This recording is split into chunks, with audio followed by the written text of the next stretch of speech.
નમસ્કાર, tax planning with Mukesh પટેલમાં ફરી એક વખત આપનું સ્વાગત છે. હું છું વિક્રમ પાઠક અને આજે આપણે ચર્ચા કરીશું ફરીથી એક વખત બજેટના મુદ્દા ઉપર. આ વખતના બજેટની અંદર એક મહત્વનું ફોકસ આપણે જોઈએ તો લેસ કેસ કે પછી કેશલેસ ઇકોનોમી માટેનું આપણને સરકારનું વધારે બનતું દેખાયું. ડિજિટલ ઇકોનોમી આ એક નવો મુદ્દો આપણે જોઈએ તો ડિમોનેટાઇઝેશન પછી ખાસ એક લાઇમલાઇટમાં આવ્યો છે, કારણ કે અત્યાર સુધી આપણે જોઈએ તો ઓનલાઈન ટ્રાન્ઝેક્શન્સ માટેના ઘણા બધા પ્રયાસ કરવામાં આવ્યા બેંક્સ તરફથી અને સરકાર તરફથી પણ ખાસ કરીને આની અસર આપણે જોઈએ તો ડિમોનેટાઇઝેશન પછી થતી જોવા મળી છે. એટલે હવે લોકોમાં અહીંયા એક મોટી અવેરનેસ પણ ડિજિટલ ઇકોનોમી માટે આવી છે. ત્યારે આ ડિજિટલ ઇકોનોમી માટે શું મહત્વના પગલાં લેવામાં આવ્યા છે, સરકારનો અહીંયા શું વ્યૂ છે, કયા એમના ઉદ્દેશ્ય છે, એના ઉપર ચર્ચા કરીશું આજે આપણા કરવેરા નિષ્ણાત મુકેશભાઈ પટેલ સાથે. મુકેશભાઈ, સ્વાગત છે સીએનબીસી બજારમાં. ડિજિટલ ઇકોનોમીનો આપણે આજે વારંવાર નામ સાંભળીએ છીએ, કેશલેસ કે લેસ કેશ ઇકોનોમી આપણે બિલ્ડ કરવા માટેની વાત કરીએ છીએ. તો હવે આ તો પ્રજા તરફથી તો પગલાં લેવાય જ રહ્યા છે, કારણ કે આ ડિમોનેટાઇઝેશનમાં એમને ખાસી એવી એક હેબિટ પણ પડી ગઈ છે. પણ સરકાર કયા મુખ્ય પગલાં લઈ રહી છે ડિજિટલ ઇકોનોમીને લાવવા માટે? વિક્રમ, આ અંદાજપત્રનું એક ખૂબ મહત્વનું ફોકસ આપણે જેને કહીએ તો તમે જેનો ઉલ્લેખ કર્યો, કેશલેસ તો શક્ય છે જ નહીં કોઈ પણ અર્થતંત્ર માટે, પણ લેસ કેશ, રોકડના વ્યવહારોને જો અંકુશમાં રાખવામાં આવે તો ચોક્કસપણે એ અર્થતંત્રને ક્લીન કરવાનું. અને આપ જુઓ તો આ વખતે આખા અંદાજપત્રનું જે ફોકસ હતું એ ટીઈસી ટેક ઉપરની વાત નાણામંત્રીએ કરી.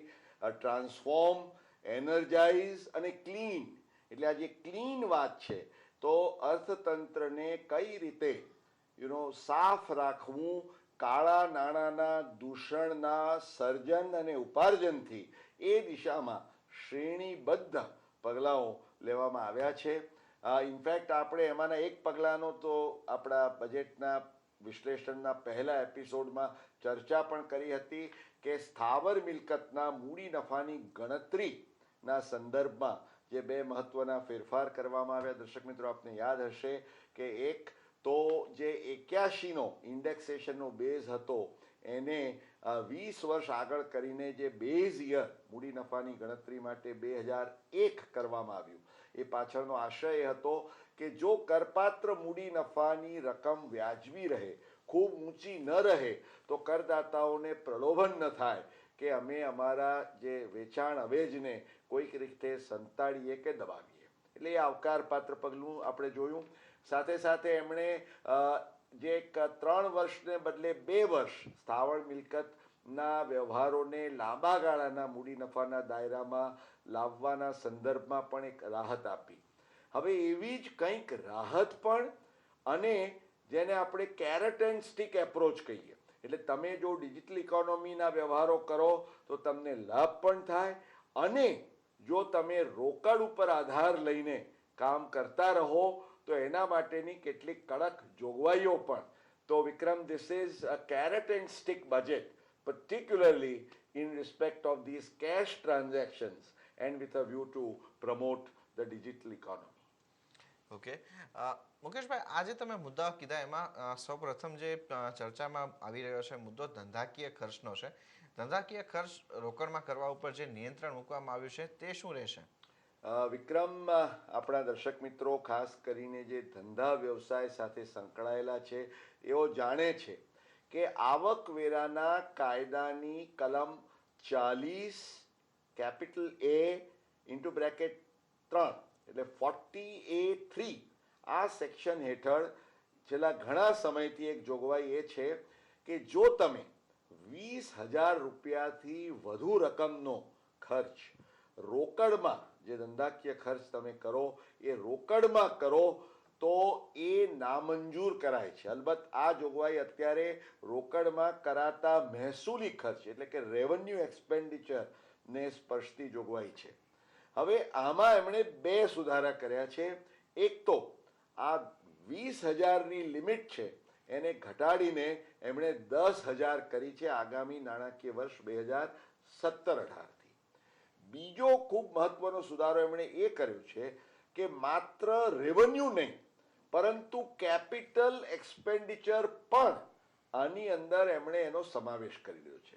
વિક્રમ, આજે તમારું લેપટોપ છે, એ લેપટોપ આપ જાણો છો કે ઇટ્સ અ કેપિટલ એક્સપેન્ડિચર. તમે ધંધા વ્યવસાય માટે કોઈ પણ પ્રકારની જે મૂડીરૂપી મિલકત જે ધંધાકીય હેતુસર ઉપયોગ માટે તમે લો છો, તો it is a capital expenditure જેના સંદર્ભમાં તમને ઘસારો એટલે કે ડેપ્રિસિએશન મળે છે, અથવા તો જો કલમ 35A(D) હેઠળ તમે લાભ લેતા હો ઇન્વેસ્ટમેન્ટ લિંક્ડ ઇન્સેન્ટિવનો, તો એ કપાત બાદ મળે છે.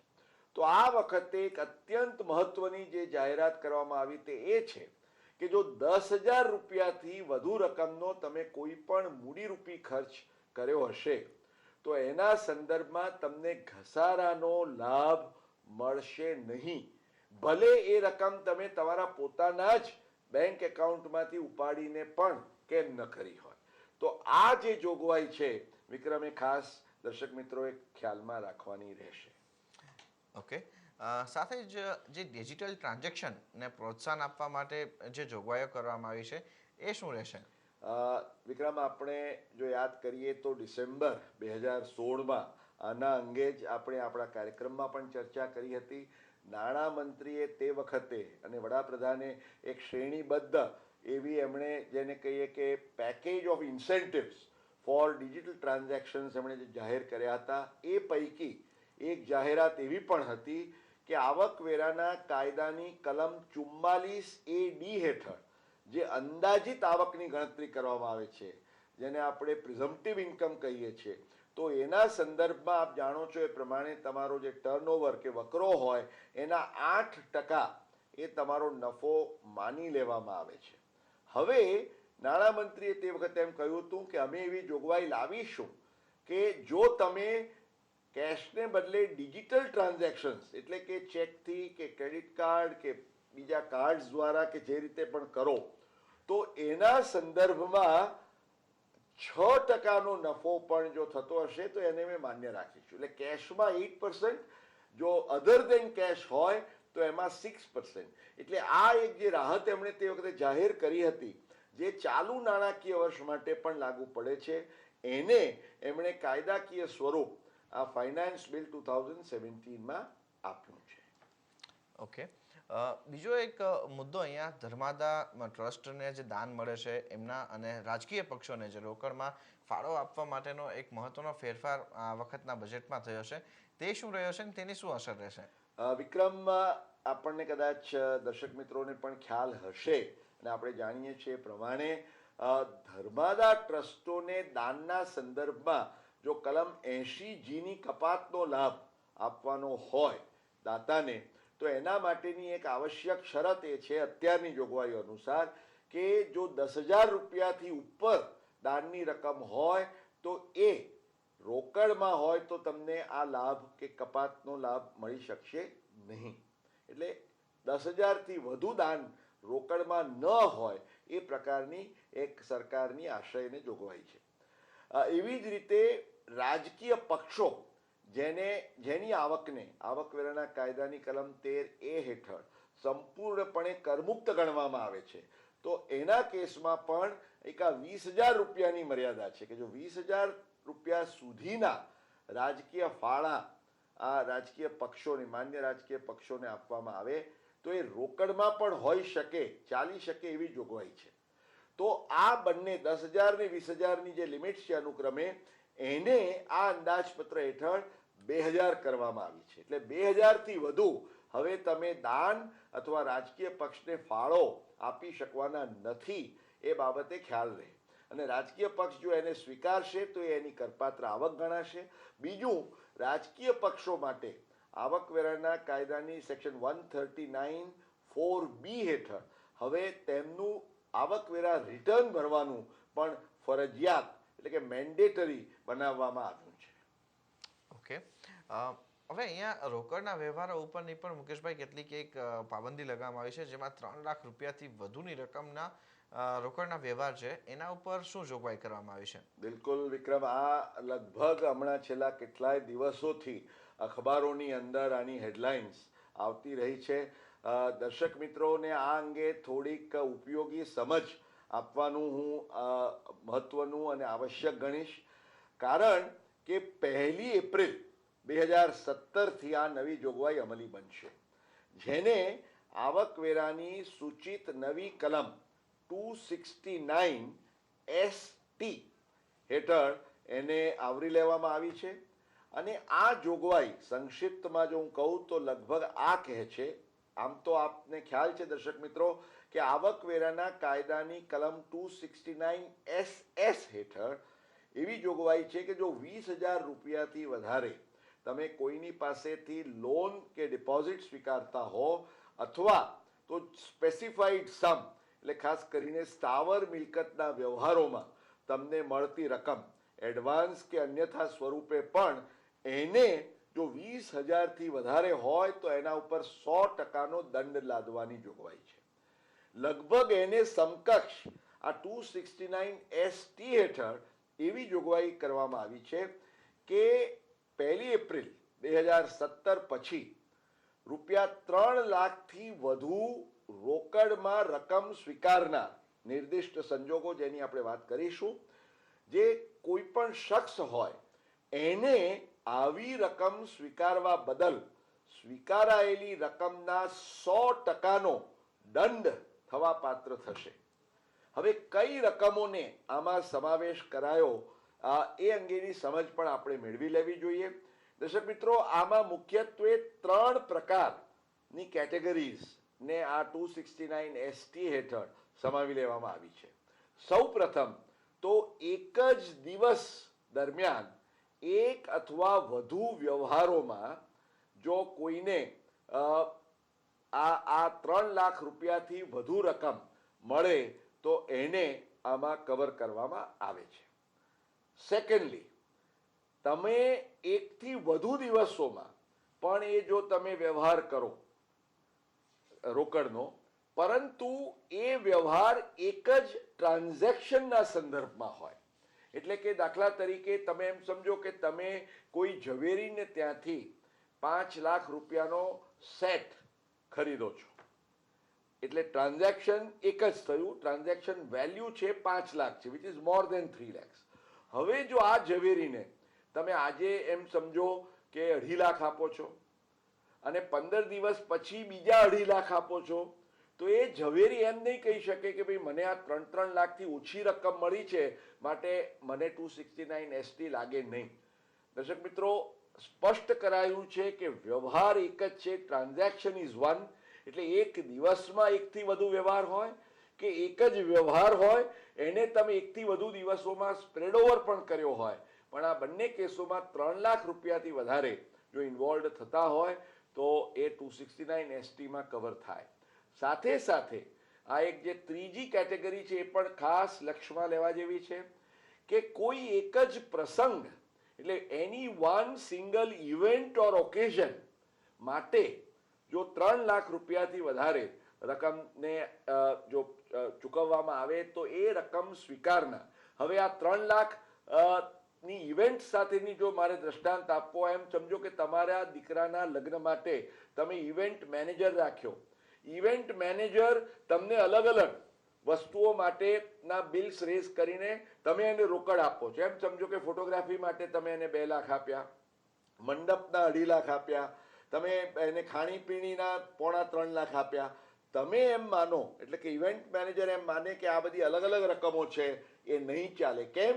કારણ કે પ્રસંગ એક છે, ઇવેન્ટ એ છે કે તમારા દીકરાનું લગ્ન કે દીકરીનું લગ્ન માટે આ પણ 269STમાં વિક્રમ કવર થઈ જાય. ઓકે, તો આ અંગેના હજુ પણ કેટલાક મુદ્દાઓ છે, એના ઉપર ચર્ચાને આગળ વધારીશું, પણ એ પહેલા સમય થયો છે એક બ્રેકનો.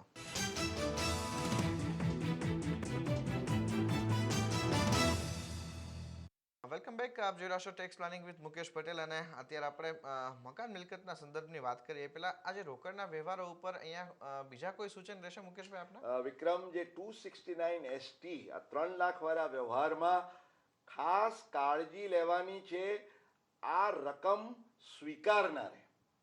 રકમ આપનાર રોકડમાં જો જે ચૂકવણી કરે છે એને આ કોઈ દંડ લાગવાનો નથી, પણ રોકડમાં જે રકમ સ્વીકારે છે, હવે આપનારે એના બેંક એકાઉન્ટમાંથી પૈસા ઉપાડીને એ આજે સપોઝ જે આજે તમે ઘડિયાળ ખરીદવા ગયા અને તમે એમ કહો પેલાને કે ભાઈ મેં મારી બેંકમાંથી આ 4 લાખ રૂપિયા ઉપાડ્યા છે ને હું ઘડિયાળ ખરીદવા માંગુ છું, આ તો મારા ઓફિશિયલ પૈસા છે, પણ જો ઘડિયાળ વેચવા વાળો તમારી પાસેથી રોકડમાં રકમ લે તો 4 લાખ લે, એની સાથે જ એને પહેલા તો 4 લાખનો દંડ થાય.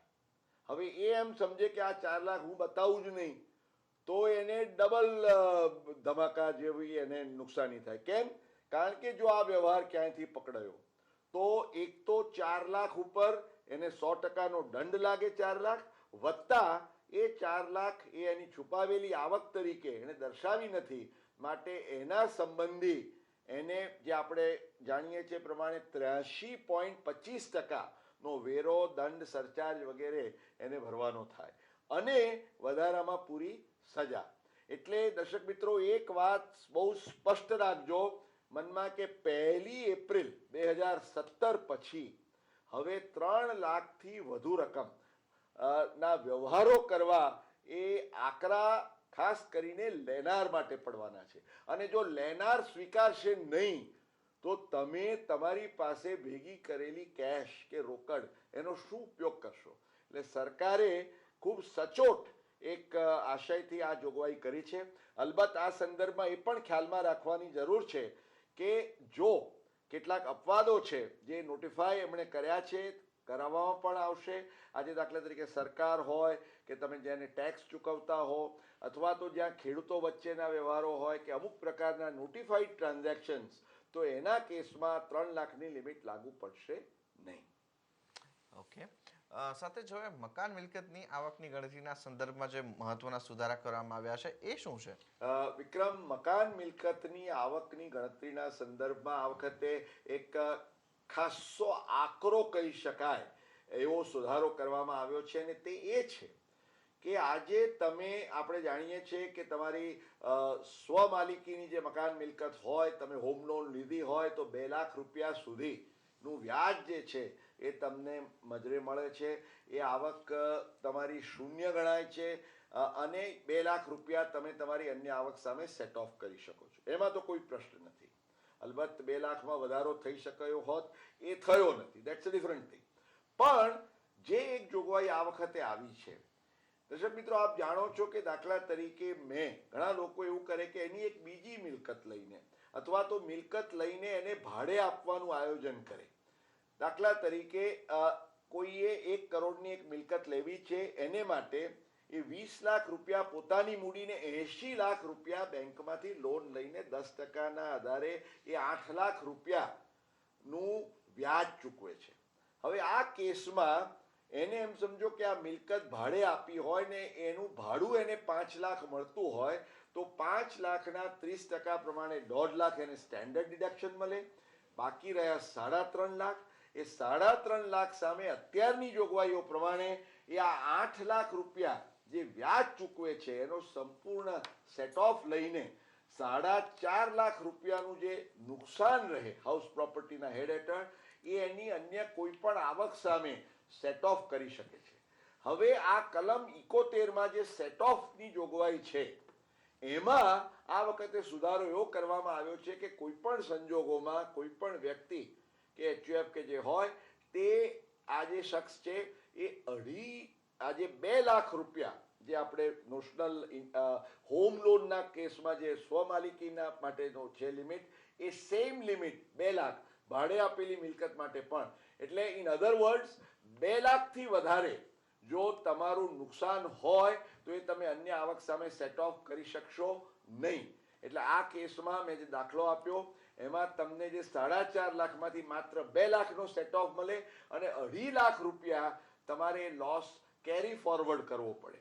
એટલે આ 2.5 લાખનો જે ટેક્સ તમારો અન્યથા બચી શકત 75-80 હજારનો, એ બચે નહીં. એટલે આ એક જોગવાઈ ખાસી આકરી સાબિત પુરવાર થાય એવી છે.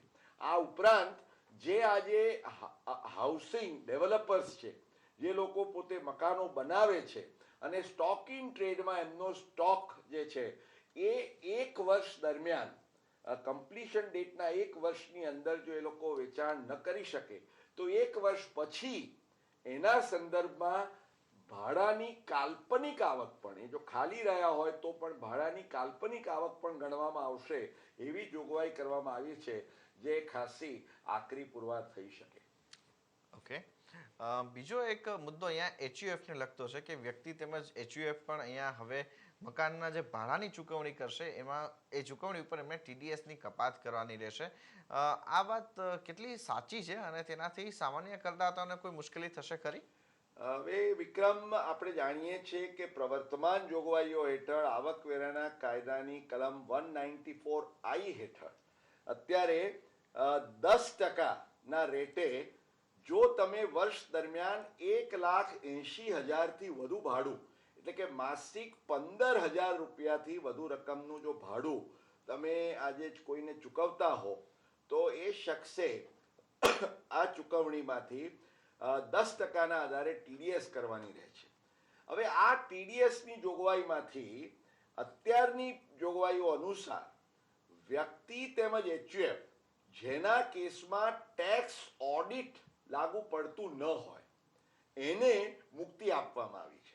એટલે અત્યારે માત્ર ટેક્સ ઓડિટ વાળા જ વ્યક્તિ એચયુએફ ને આ 194I લાગુ પડે છે. હવે નાણામંત્રીને સરકારની એ માન્યતા છે કે આ વ્યક્તિને એચયુએફ ઘણા બધા કેસમાં ટેક્સ ઓડિટને પાત્ર ન હોય પણ એ લોકો મોટી રકમના ભાડાની ચૂકવણી કરે જેમાંથી ટીડીએસ કપાય નહીં. એટલે જે ભાડું મેળવનાર શખ્સ છે એ જો રિપોર્ટ જ ન કરે આ ભાડું તો એ સરકારની નજરમાં જ આવતું નથી.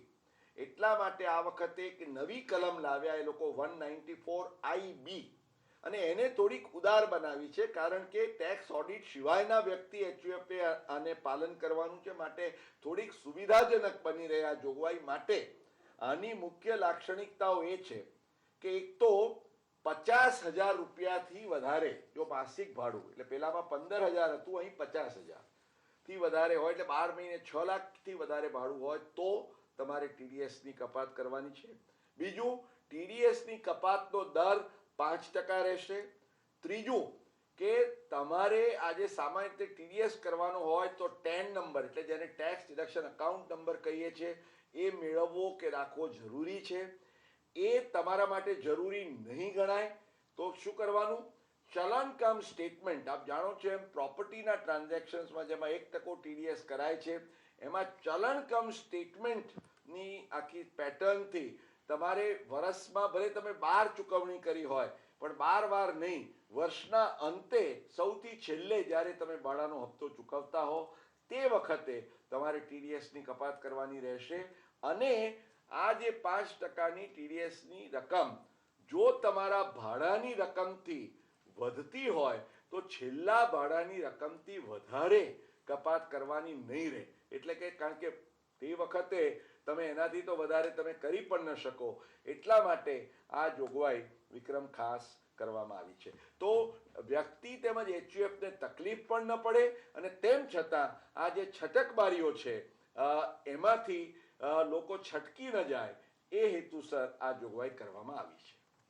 ઓકે. આ સાથે મુકેશભાઈ હજુ એક મુદ્દો અહીંયા એ જણાવવા માંગીશું કે આવકવેરા કાર્યવાહીને લગતા કેટલાક મહત્વના સુધારા આ અંદાજપત્રમાં કરવામાં આવ્યા છે, એ શું રહેશે? વિક્રમ, સુધારા તો અનેક છે પણ સમયની મર્યાદાને લક્ષ્યમાં રાખીને આપણે એક બે મહત્વના સુધારાઓની જો વાત કરીએ તો એક તો સરકાર તમારી પાસે અપેક્ષા રાખે છે કે તમે તમારા આવકવેરાના રિટર્ન જે છે તે સમયસર ભરો. એટલે આવતા વર્ષથી હવે જોગવાઈ એ થવાની કે તમે તમારું આવકવેરા રિટર્ન જો 31મી ડિસેમ્બર સુધી ન ભરો તો તમને 5,000 રૂપિયાનો દંડ, એટલે કે જુલાઈ કે સપ્ટેમ્બર કે નવેમ્બરમાં ભરવાનું રિટર્ન જો તમે ડિસેમ્બર સુધી ન ભર્યું હોય તો 5,000 રૂપિયાનો દંડ, માર્ચ સુધી ન ભરો તો 10,000 રૂપિયાનો દંડ, અને જો કદાચ 5 લાખથી ઓછી આવક હોય તો 1,000 રૂપિયાનો દંડ. પણ દંડ એટલે આમાં પાછો આપણે સમજીએ ભલે દંડ, પણ એ લોકોએ શબ્દ પ્રયોગ ફી કર્યો છે. એટલે સેક્શન 234Fમાં ફી સ્વરૂપે એ લોકો જોગવાઈ લાવ્યા છે. સાથે સાથે એમણે રિટર્ન પણ રિવાઇઝ કરવું હોય તો એ રિટર્ન તમારે વર્ષના અંત સુધીમાં જ કરવું પડશે, જે અત્યારની જોગવાઈ અનુસાર તમે વર્ષ પછી પણ કરી શકો છો. એટલે હવે કરદાતાઓએ બિલકુલ એમની આળસ ખંખેરીને વિક્રમ હવે સજાગ અને સાબદા રહેવું પડશે. નહીં તો તમે દંડ કહો કે ફી કહો, કારણ કે સરકાર એટલા માટે દંડનો પ્રયોગ કરવા નથી માંગતી કે એને તમે ચેલેન્જ કરો. એટલે કે ભાઈ ફી તમે લેટ ફાઇલિંગની ફી હોય એવી રીતની આ ફી છે. So it is compulsory, you have to pay. એટલે હવે સમય વર્તે સાવધાન, તમે સમયસર તમારી જવાબદારી પૂર્ણ કરો, એ ખૂબ મહત્વનું બની રહેશે. ઓકે, ઘણો આભાર મુકેશભાઈ આ આખી વિગતને આટલી એક સરસ રીતના આટલા સરળ રીતના સમજાવવા માટે કે જે કરદાતાઓને હવે અહીંયાથી આગામી વર્ષ માટે થઈને આવકવેરાના આયોજનમાં ઘણી ઉપયોગી રહેશે. ફરી એક વખત મુકેશભાઈ ઘણો આભાર આપનો સમય ફાળવી અહીંયા અમારી સાથે જોડાવા માટે અને આ સમગ્ર ચર્ચા માટે. અને આ સાથે હવે અહીંયા ટેક્સ પ્લાનિંગ વિથ મુકેશ પટેલમાં અત્યારે બસ આટલું જ. આગામી સપ્તાહે ફરી આવીશું કોઈ બજેટની લગતી જ જોગવાઈઓની સાથે.